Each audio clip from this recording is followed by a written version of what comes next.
Well, 10 months before immigration officers shot and killed Renee Good and Alex Preddy in Minneapolis, an ICE agent killed 23-year-old American citizen Ruben Ray Martinez. But ICE's involvement was only recently disclosed. And like in the cases of Good and Preddy, witnesses dispute the official account of what unfolded. In a CBS News exclusive, immigration correspondent Camilo Montoya-Galvez sat down with Martinez's mother for her first television interview. Everything was good.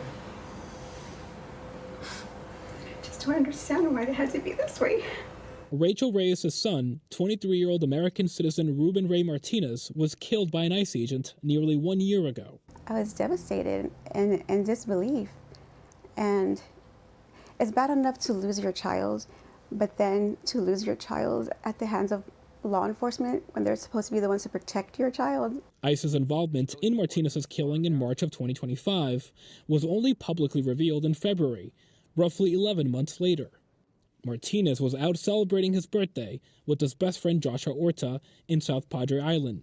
ICE says one of its agents fired defensive shots into Martinez's vehicle after Martinez intentionally ran over another ICE agent. Is that something you think your son would have done? Absolutely not. No, of course not. He was not a violent person. He was not aggressive. DHS's account was disputed by Orta, who said in a draft declaration that his friend did not hit anyone. Orta died in a car crash in February before he could testify.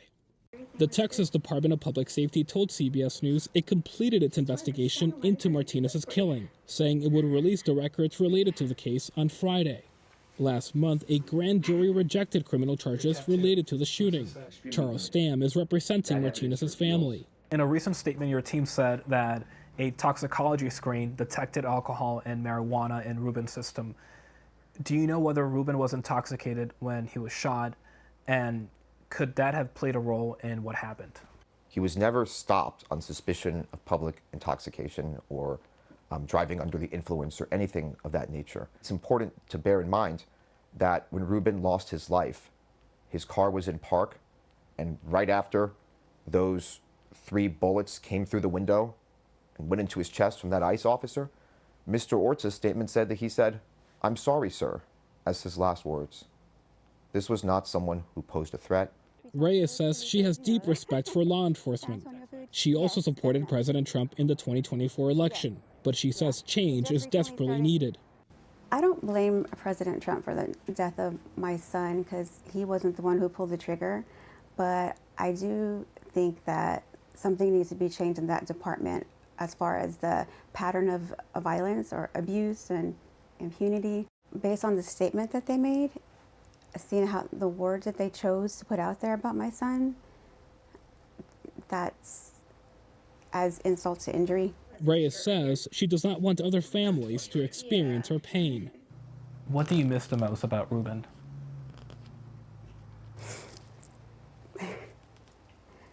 Just his presence, just him being there, and I'm sad because I'm never going to see his children or, like the hopes and the dreams that he had. He was enthusiastically looking forward to, that it was just taken from us. And I feel it was preventable. Camilo Montoya-Galvez, CBS News, Austin.